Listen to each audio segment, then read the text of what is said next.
초대 7개 말씀하신 것에 대해서 생각해 봤습니다. 오늘 2022년도 새해를 맞이하면서 요한계시록 4장 2절부터 또 5장 14절까지의 말씀인데 시간 관계상 다 읽지는 않고 이 4장 말씀만 조금 읽었습니다. 그래서 우리가 보좌에 앉으신 하나님과 어린 양을 찬양하라, 그런 제목으로 이 말씀을 생각해 보겠습니다. 2022년도를 시작하면서 나름대로 여러분이 다 새로운 소원을 가졌을 것입니다. 어떤 분들은 다이어트를 해서 2022년도에는 한 5kg쯤 빼야 되겠다, 뭐 이런 계획을 세운 분도 계시고, 또 어떤 분들은 나름대로 금년은 뭐 저축을 한 5천만 원 정도 해야 되겠다. 네, 5천만 원 너무 큰데, 네, 한 1,000만 원 정도 하겠다, 뭐 이런 계획을 세웠다든가 나름대로 다 계획을 세웠겠습니다. 그런데 그런 모든 계획들이 주의 뜻 안에서 다 성취되어지기를 주의 이름으로 축원합니다. 저의 계획은 무엇이었을까요? 2022년도를 시작하면서 저의 계획이 무엇일까? 아마 카톡을 열심히 보신 분들은 목사님은 이런 계획을 세웠구나 하면서 다 알 수 있었는데, 한번 확인차 한번 물어보겠습니다. 제 2022년도 계획이 뭐죠? 그러니까 늘 읽으셔야 돼요. 안 읽으니까 예? 무슨 계획인지 모르잖아요. 그래도 아는 분들이 몇 분 있는데 그분들이 맞습니다. 무엇보다도 임재 동행의 계획, 이것을 세웠습니다. 그런데 제가 이제 그 계획을 세운 이유는 어떤 타이 안에 계신 선생님께서 제게 자기 계획을 한 20가지 정도 이렇게 보내줬어요. 근데 내가 정말 그 20가지 계획대로 살 수 있을까? 참 쉽지 않더라고요. 그분의 그 계획을 보니까 첫째는 주님 앞에서 신실하기. 주님 앞에 신실할 수 있을까? 좀 어려운 것 같아요. 두 번째, 거룩한 삶 사모하기. 세 번째, 성경 말씀과 동행하기. 네 번째, 주 뜻대로 순종하기.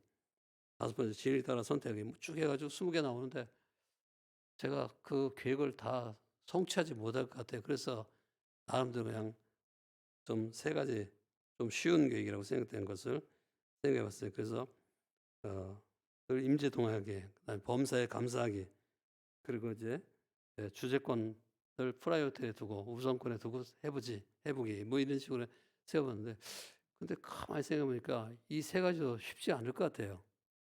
그래서 한 가지라도 좀 해봐야 되겠다라고 생각하는데, 그 한 가지가 뭐였는가? 뭐였죠?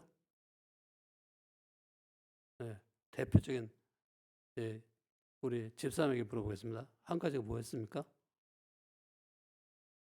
네, 확실히 나이가 들어간 답이 있네요. 금방 대답 못 하잖아요. 한참 생각을 해요. 그 한 가지 계획은 무조건 감사하기, 이런 걸 세웠어요. 그래서 그냥 무조건 감사하자, 이런 계획을 세웠는데 진짜 그것이 성취될 수 있기를 바라고, 또 여러분도 금년은 모든 일에 대해서, 매사에 대해서 감사할 수 있는 그런 분들이 다 되시기를 바랍니다. 근데 제가 이제 여러 가지 많은 계획들을 가지만 그중에 한 가지 제일 좋은 계획이 뭘까라고 생각하는데, 예배 잘 드리기, 그게 제일 좋은 계획 같아요. 그래서 2022년도에는 우리 모든 성도들이 그야말로 회복을 넘어서 부흥을 이룰 수 있는 그런 예배를 잘 드릴 수 있기를 주의 이름으로 축원합니다. 제가 이제 대학교 다닐 때 그 중세 수도사들이 하루에 8가지 일을 하자, 할정과라는 걸 가지고 했다고 그래요.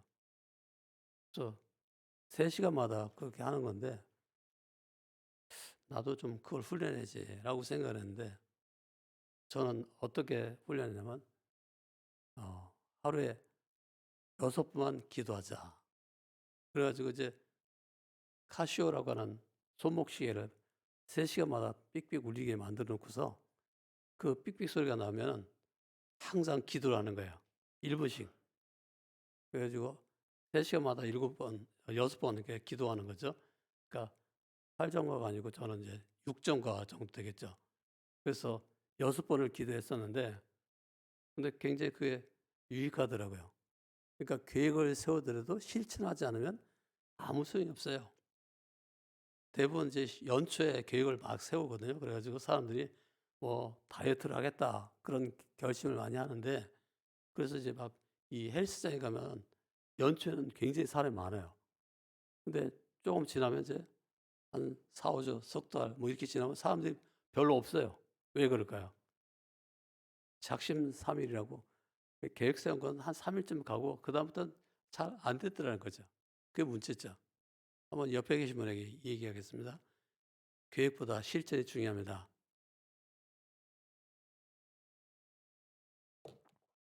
좀 얘기하라고 할 때 좀 해 줘야지 제가 물도 좀 마시고 그랬잖아요.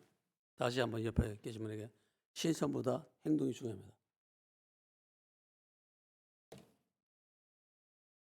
그러니까 계획을 아무리 잘 세워도요. 실천하고 행동하지 않으면 소용이 없다는 거예요. 여러분이 계획을 나름대로 세웠다면 그것을 어떻게 실천하실 것인가?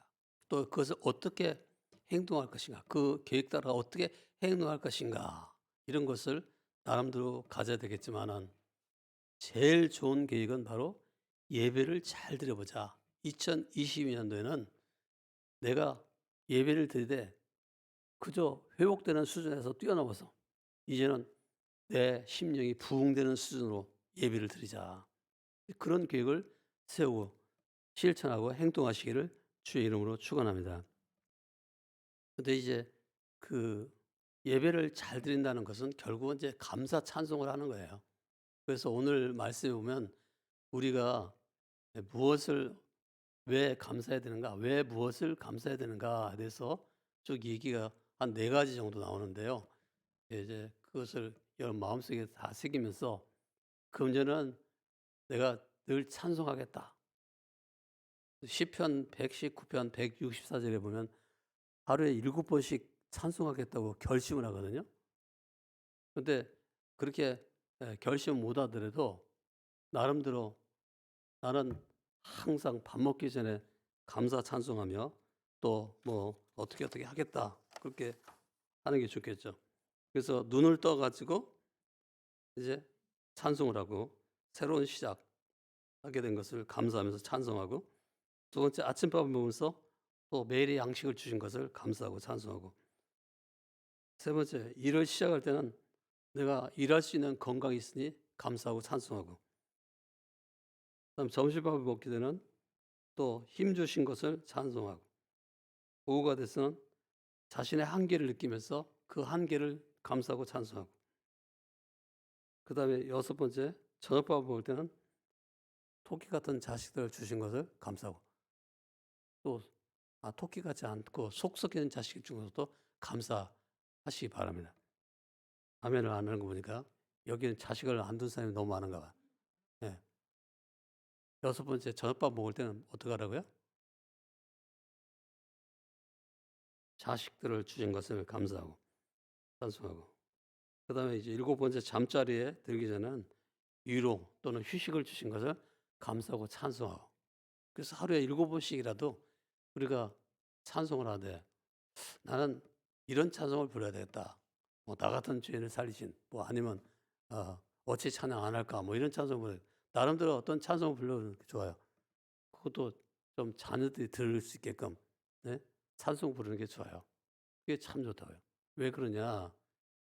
이게 무의식 중에라도 그 자녀에게 그런 찬송이 그대로 전달돼 가지고요. 나중에 가서는 그 찬송을 부른다. 위기의 순간에 어떤 저 신우주에 살던 사람이 있었어요.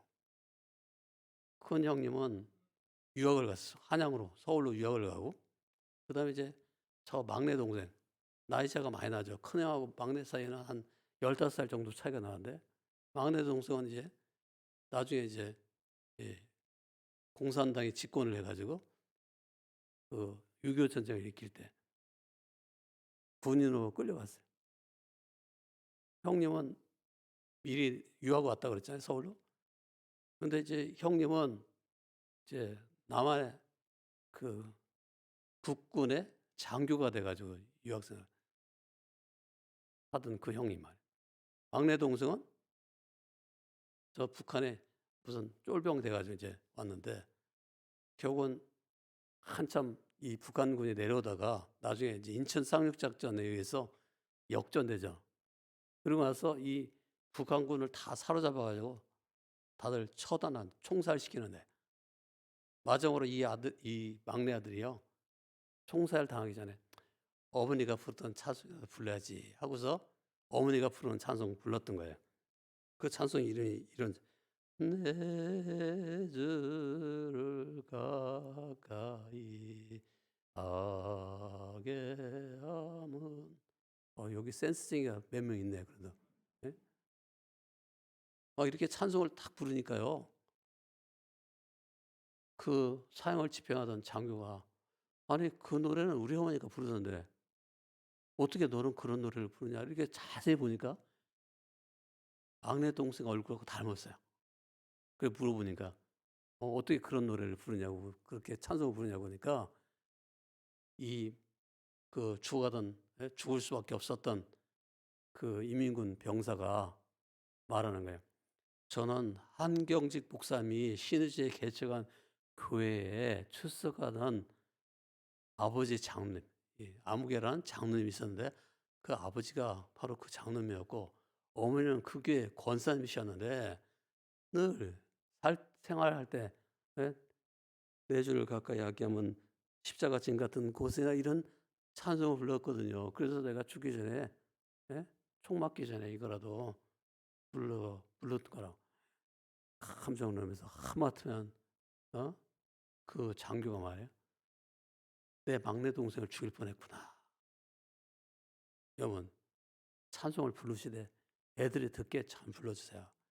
그래서 여러분 자녀가 우리 어머니 생각하면 무슨 찬송이 생각나야 돼. 예? 아무 생각도 안 나고 우리 어머니 하면 뭐, 서울 부산 열차인가 어? 무슨 그런 가요가 생각 안 나죠. 세상 사는 사람은요 찬양하는 사람도 있고 노래하는 사람들이 있어요. 이 두 종류예요. 미국의 어떤 예, 선교사님이 나한테 문자를 보낸 세상에는 두 종류의 인간이 있답니다. 하나는 손자를 본 사람과 두 번째 하나는 바로 손자를 못 본 사람인데 나는 손자를 못 본 사람입니다. 이렇게 문자를 보내. 내가 그것을 보면서 세상은 물론 손자를 보기 전에는 얘기를 하지 말라. 그렇게 얘기하지만은 세상에는 두 종류의 사람이 있습니다. 찬양하는 사람들과 노래하는 사람이 있습니다. 뽕짝, 트로트, 가요 이런 건 잘 부르는데 찬송은 하는 게 없어요. 18번 제일 좋아하는 게 뭐예요? 생각나는 게 뭐예요? 이 마이크 대면 말이에요. 그 부를 수 있는 게 있어야 된단 말이에요. 예? 여러분 어머니라면요. 항상 나름대로 한 곡을 정해 가지고 잘 부르 하루에 7번씩이라도 못 부르면 3번이라도 아니면 마지막 한 번이라도 애들 잘 때라도 한번 불러주고 그래서 우리 아이들이 잘 때마다 어머니의 찬송가를 들으면서 내 주를 가까이 하게 하면 그게 마음속에 새겨져 가지고 어떤 위기의 순간에라도 어머니가 불렀던 그 찬송을 부를 수 있게 만든다면 얼마나 좋겠어요. 우리는 모두 다 찬송하는 그런 사람들이 다 될 수 있기를 바랍니다. 자, 그러면 우리가 무엇을 찬송해야 되는가? 어떤 것을 찬송해야 되는가? 여러분에게 나눠드린 자료를 보시면서 1. 첫째, 무엇을 찬송해야 되는가? 하나님의 성품을 찬송하라는 거죠. 우리가 뭘 감사해야 되는가? 뭘 예배해야 되는가? 하나님의 성품을 감사하고 하나님의 성품을 찬양해야 돼요. 다 같이 한번 읽어보겠습니다. 1. 시작. 하나님의 거룩하심과 전능하심과 영원하심 때문에 찬양하는 것이다. 네. 그 하나님의 거룩하심, 하나님의 전능하심, 하나님의 영원하심 그런 걸 찬송하라 그 말. 여기 성경에 보면은요. 그 보좌를 둘러싼 그런 내 생물이 찬송하는 게 나오는데 뭐라고 찬송하냐면 거룩 거룩 거룩하다. 거룩하시다. 거룩하시다. 거룩하시다. 이렇게 찬송하고 있는 것을 볼 수 있습니다. 무엇보다 하나님은 거룩하신 분이에요. 주님은 우리가 구별됐지만 그분은 유일하 유일무이하신, 그러니까 유일하신 분이다 그 말이에요. 하나님과 같은 분이 없습니다. 그분은 거룩하신 분이에요. 그것이 우리의 찬송할 제목이라면. 근데 거룩하다를 한 번 한 게 아니라 세 번이나 하고 있네. 왜 쓰리폴드 거룩하다, 홀리 홀리 홀리 이렇게 했을까? 예? 왜 그렇게 세 번 했는가? 성부, 성자, 성령 삼위이기 때문에 그렇게 했을 가능성이 있다는 거죠.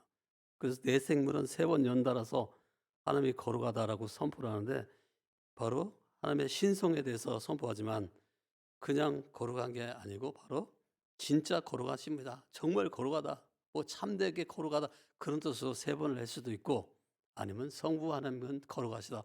성자 하나님도 거룩하시다. 성령 하나님도 거룩하시다. 삼일체 하나님은 다 거룩하시다. 이렇게 세 번이나 이렇게 삼중 찬송을 했을 가능성도 있습니다.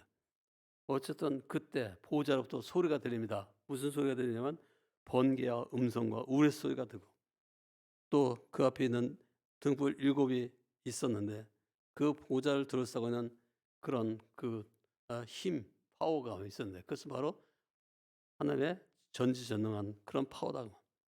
또 하나님은 거룩하신 분일 뿐만 아니라 하나님은 영원하신 분이다. 영원하다는 것은 시간이 끝없이 계속된다 그런 뜻이 아니고, 영원하다는 것은 시간을 창조하신 하나님이라는 거예요. 그래서 하나님의 속성은 바로 시간을 뛰어넘는, 시간을 초월해 계신 분이다. 오늘 새벽에 우리 고 노영구 권사님 이 발인 예배를 드리면서 제가 참 영원하신 하나님 영원히 계신 하나님 생각을 많이 했어요. 영원히 계신 하나님.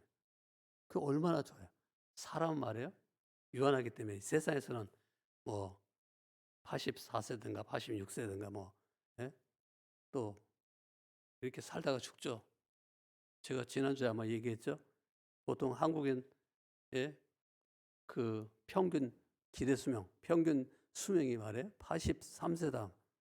근데 여자가 좀 86세고 남자는 뭐 더 짧아요.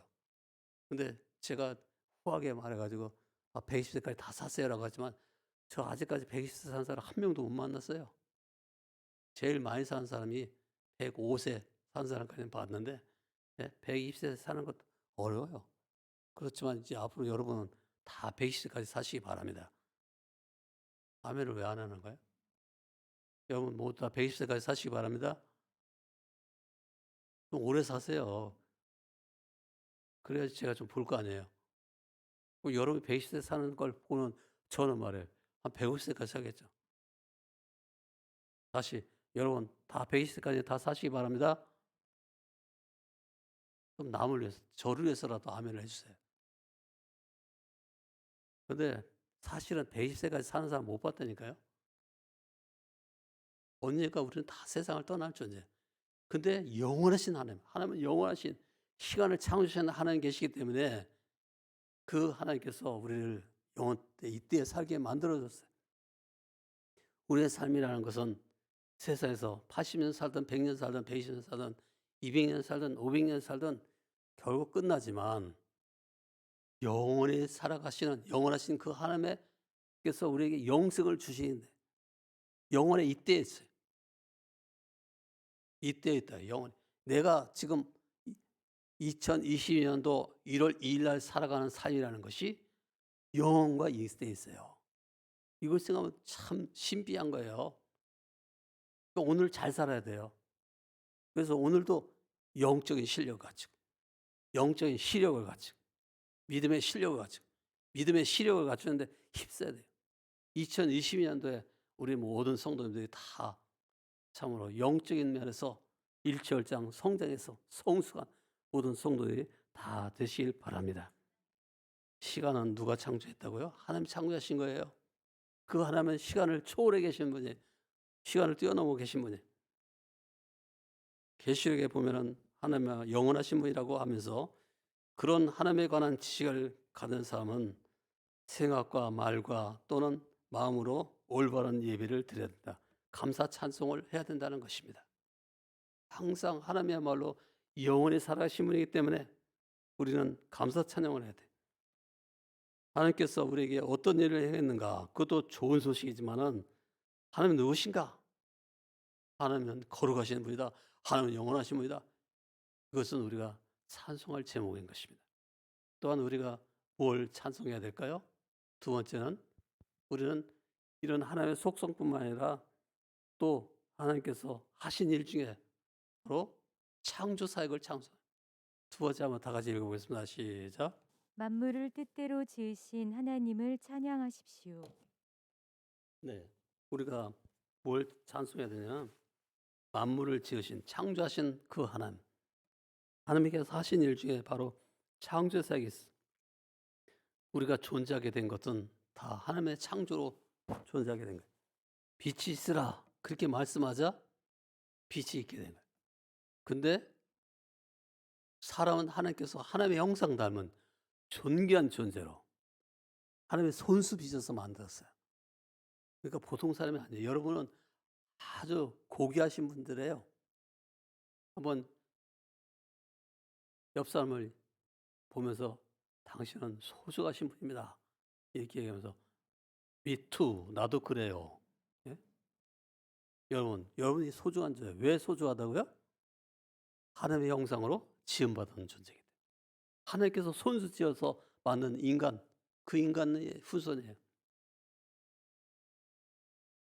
이 24장로들은요, 하나님의 뜻대로 지은 것에 대해서 찬송하는 거예요. 만물은 주의 뜻대로 서 있다. 또 지으심 받았다. 그것을 찬송하는 거예요. 하나님의 뜻대로 지음받았다는 것은 하나님의 능력을 뜻하는 것입니다. 또 하나님의 뜻대로 지음받았다는 것은 하나님 원하셔서 우리를 창조했다는 것이고 하나님의 특별한 방식으로 우리를 살아가도록 창조하셨다. 그러니까 소중한 존재인데 값지게 살아야죠. 값싸게 살면 안 돼요. 값지게 살아야 돼요. 예? 우리가 보통 사람이 아니에요. 값싸게 살아갈 인생이 아니에요. 좀 값지게 살아가시길 바랍니다. 값지게 사는 게 뭐예요? 하나님께 예배를 잘 드리고 영광을 드리고 또 값지게 살아가는 게 믿음 따라 살아가고 저 천국 중심의 삶을 살아가고 그런 게 값지게 사는 거예요. 시시한 예? 돈을 위해 살지 마세요. 겨우 10억 위해 살지 마세요. 30억 위해 살지 마세요.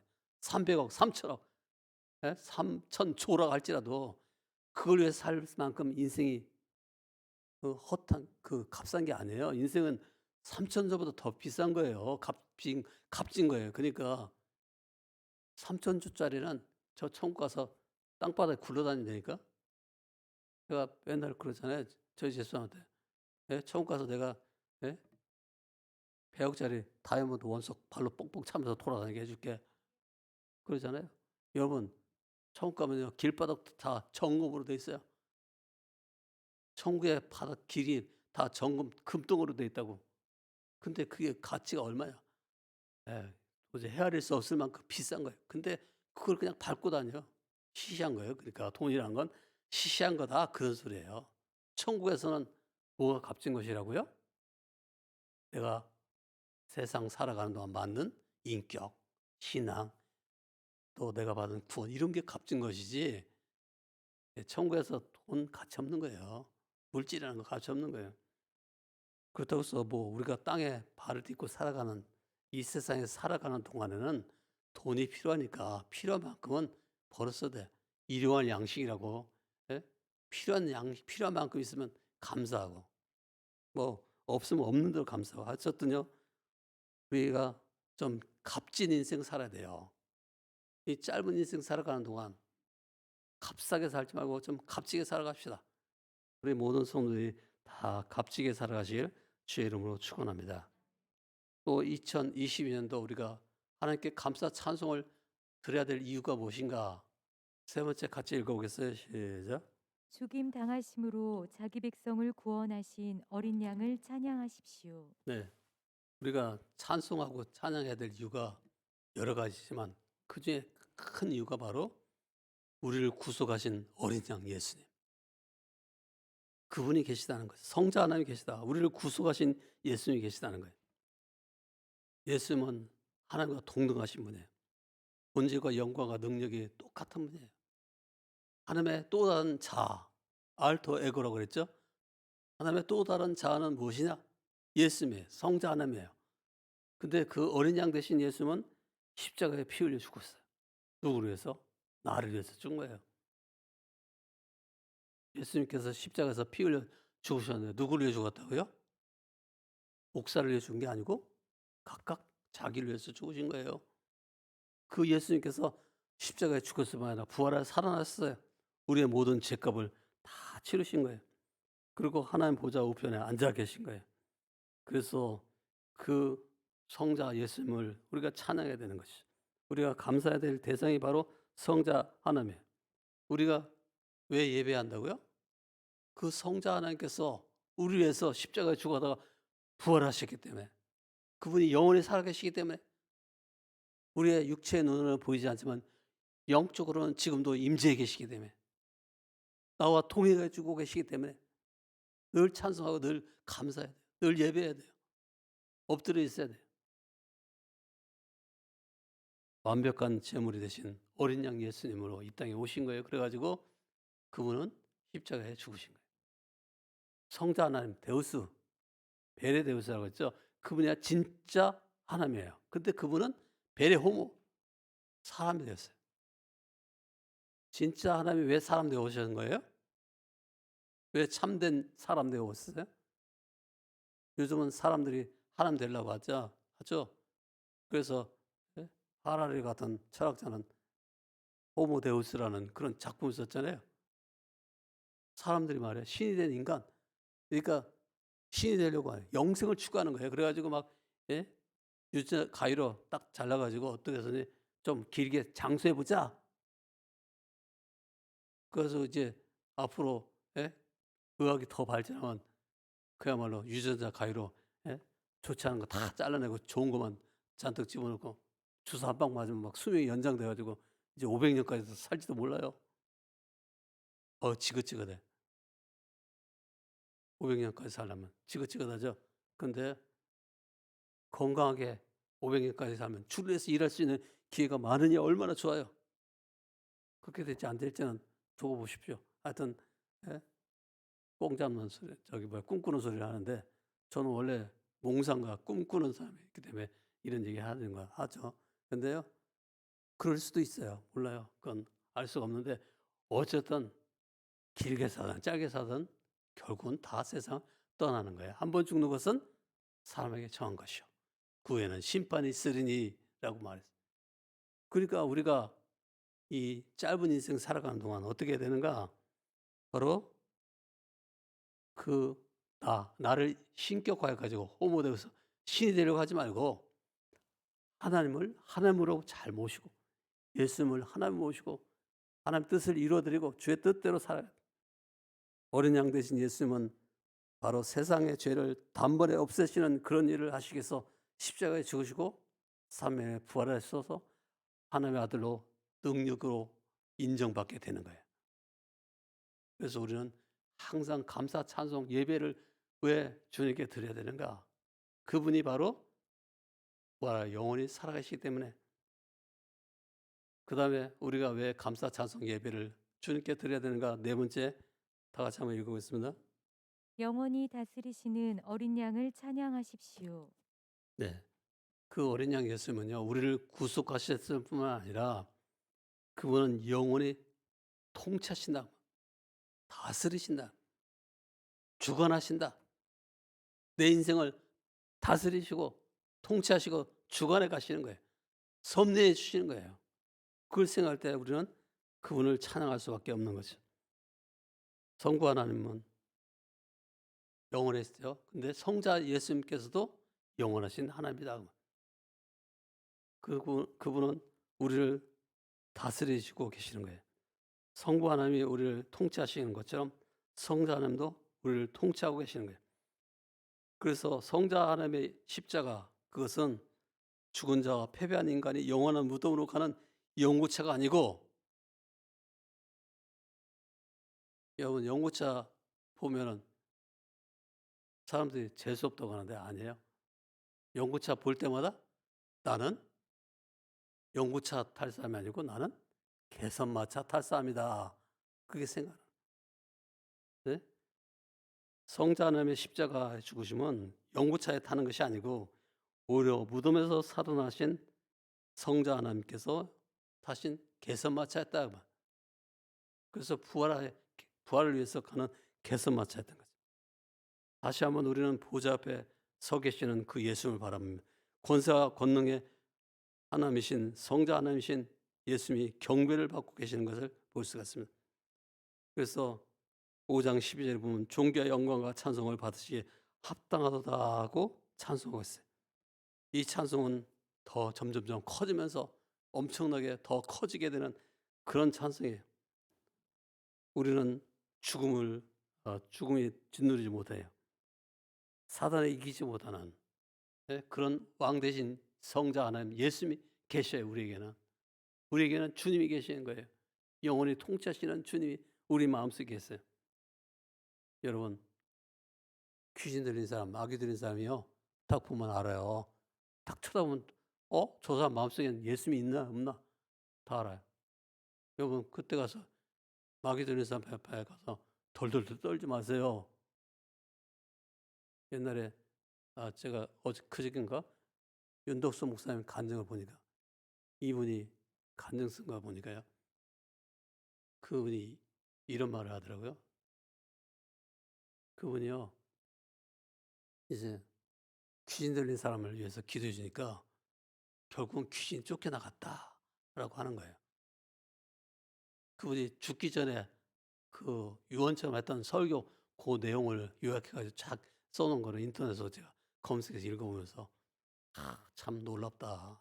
수요제일교회 장로들도 참 진짜도 진짜 훌륭하구나.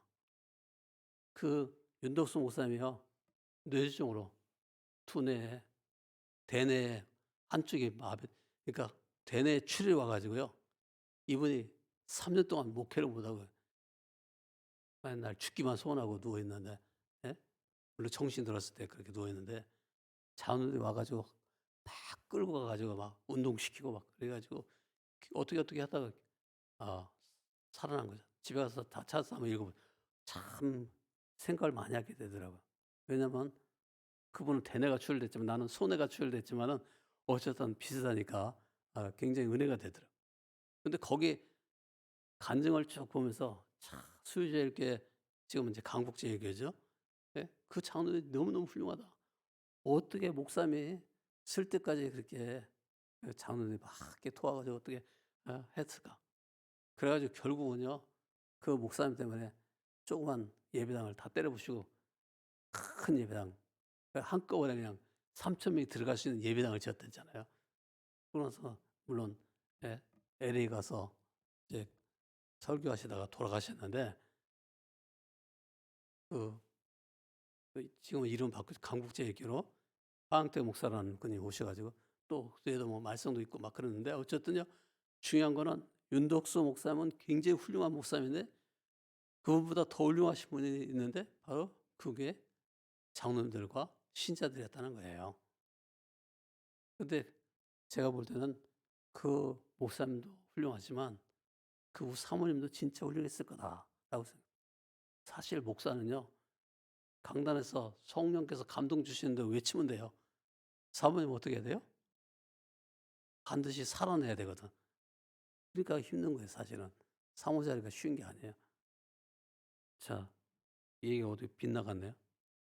오늘부터 사모님 잘 봐주실지 모르겠습니다. 저를 좀 잘 봐주세요. 네. 이렇게 띄워줬으니까 혹시라도 점심이 잘 나올까 생각해보네. 네. 주일날 점심은 라면입니다. 걱정하지 마십시오. 하여튼요, 중요한 거는 수의제일교회 장로님들도 훌륭하지만 신자도 진짜 훌륭하다. 목사님도 훌륭하지만 사모님 진짜 훌륭하다. 근데 여기 계신 우리 장로님들이 얼마나 훌륭한지 아세요? 여러분이 다 우리 신자들이 더 훌륭해요. 왜냐하면 그 윤덕수 목사님은 3년 동안 쓰러져 있었지만 저는 거의 4년 동안 예, 이제 지나가지 이제 겨우 회복된 거죠. 4년쯤 되니까 회복됐는데 그동안 그냥 설교 다 읽어야 돼요. 물론 그 설교도 다 제가 예? 나름대로 연구해 가지고 다 예? 짜집게 해 놓고 뭐 이렇게 했지만은 그래도 그걸 보는 사람들은 얼마나 주일마다 힘들었겠어요. 참 감사합니다. 그동안 잘 따라 주셔서. 근데 지금은 이제 설교를 원고를 읽지 않아도 될 만큼 회복된 거예요. 그리고 마스크 안 쓸 만큼도 말이 어두내 가지고 말을 못 했거든요. 말을 못 해요, 제가. 근데 아직도 회복이 안 된 거는 복시예요. 근데 여러분이 한 명씩 더 데려오면 복시도 다 해결될 줄 믿습니다. 예. 하도 전도를 안 하니까 제가 다 복시로 보이는 거예요. 그래 가지고 여기 강단에서 쳐다보면 그냥 성도에 얼마나 많은지 몰라. 한 명은 누구예요? 나의 천사예요. 내가 전도해야 될 대상. 근데 사실은 저에게는 이 오른쪽 눈에 보이는 상과 왼쪽 눈에 보이는 상이 다르게 미치기 때문에 지금 임장님도요. 두 사람이에요. 임장님이 두 명 있어. 한 명 있고 또 한 명 있어요. 한 명은 키가 커요. 그러니까 이게 문제는 하여튼 전도해 가지고 꽉 채워놔요 좀. 그러면요 제가 예 독시 안 되고 인제 잘 보겠죠. 하여튼요 중요한 거는 그게 아니고 우리 주님은 언제나 찬양받으시기에 합당하신 분이고 언제나 감사하기에 합당한 분이고 언제나 예배받으시기에 합당하신 분이에요. 우리 모든 성도들이 감사 찬송 드리면서 주께 영광을 돌리는 그런 공동체가 다 되어지기를 주의 이름으로 축원합니다. 기도하겠습니다. 하나님 아버지 오늘도 저희들을 사랑해 주시고 주 앞에 불러주시니 감사합니다. 말씀을 통해 깨닫는 대로 실천할 수 있는 우리 모든 성도들이 다 되어지게 하여 주시옵소서. 예수님의 이름으로 기도합나이다. 자, 제가 왜 이런 순서를 갖냐? 천국에 가보면 여러분 다 알 거예요. 선경험을 많이 해야 돼요. 그래야 성경험을 강요라도 해서 해야 돼. 주부를 짝 찢으시기 바랍니다. 그래가지고 하나를 찢어가지고 여기 보면 성경험 작정이 있어요. 내가 1년 동안 아니 매달 2만 원을 하겠다. 그러면 2만 원을 누구에게 할 것인가? 뭐 3천 원 누구 유황석 교사에게 박필선 쭉 선교사 이름이 쭉 나오죠. 김팔복 선교 김중희 선교사님 말하는 거예요. 그다음에 국내 특수 선교 동호천 선교를 하는데 3천 원을 쓰라든가 또는 조 목사님이 저기 군인 선교하고 있는 이용 전사님은 대학생 선교하고 그다음에 경찰 선교하는 요한무기 선교사님 요한무기 목사님이요. 그다음에 이제 외국인 선교 그다음에 해외 동포 선교하는 김치령 목사님이 있어요. 하여튼 자기가 돈 쓰고 싶은 데다 동그라미 쳐요. 그다음에 여기 가로수에 빛나는 있는데 거기다가도 이거 너무 작다. 나는 한 달에 100만 원씩 할 거야. 가지고 유황에게 100만 원 이렇게 쓰고 그때 가서 아무개 서약자 아무개세 서명 해가지고 이렇게 찢어가지고 그것을 교회 헌금에 다 넣는 거예요. 자, 혹시라도 펜이 없어서 나는 동그라미 못 칩니다. 손 들어보세요. 펜 나눠주겠습니다. 그러면 지금 빨리 지금부터 펜 다 있다고 하니까 자 여러분 동그라미 딱 쳐가지고 2022년도에는 좀 성경검을 많이 하시기 바랍니다. 저는 성경검을 많이 하라고 늘 강조를 하는데 왜 그러냐면 제가 조금 죽어보니까 알겠더라고요. 여러분 천국 가서 뭐가 남아요? 천국에 보물을 쌓은 건 남아요. 이 땅에서 아무리 내가 쌓아놔도 이 땅에 저 은행에다가 300억을 쌓아놔도요.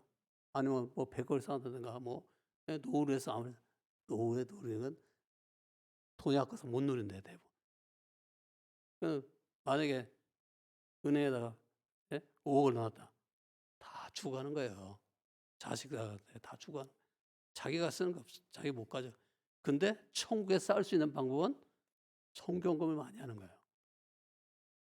자, 동그라미 안 쳤어요? 다 쳤어요? 자, 그러면 제가 기도하고 마치도록 하겠습니다. 하나님 아버지 오늘도 우리가 선교 후원금 약정을 했습니다. 오늘 우리의 약속 2022년도를 정말 값지게 보내기 위해서 또 우리의 물질을 값지게 사용하기 위해서 오늘 정했사오니 우리 모든 성도들의 이런 다짐, 이런 결심 이것이 변하지 않게 하시고 정말 2022년도 새해에는 우리 주님을 위해서 마음껏 드릴 수 있도록 물질적인 큰 복을 주시옵소서. 또한 건강의 복도 주시옵소서. 우리 2020년도, 22년도에는 우리 하나님께서 우리 삶의 모든 필요한 것들을 은혜와 복으로 채워 주시옵소서. 예수님의 이름으로 기도드립나이다. 지금은 우리 주 예수 그리스도의 은혜와 하나님 아버지의 영원 무하신 사랑과 성령의 교통하심과 인도하심과 충만하신 역사가 오늘 주 앞에 나와서 예배드리는 모든 성도들과 저들의 가정 위에 또 우리 환우들과 우리 교우들 위에 또 열방의 선교사들과 그들의 동역자들과 백성들 위에 지금부터 영원까지 함께 계시옵기를 간절히 축원합나이다.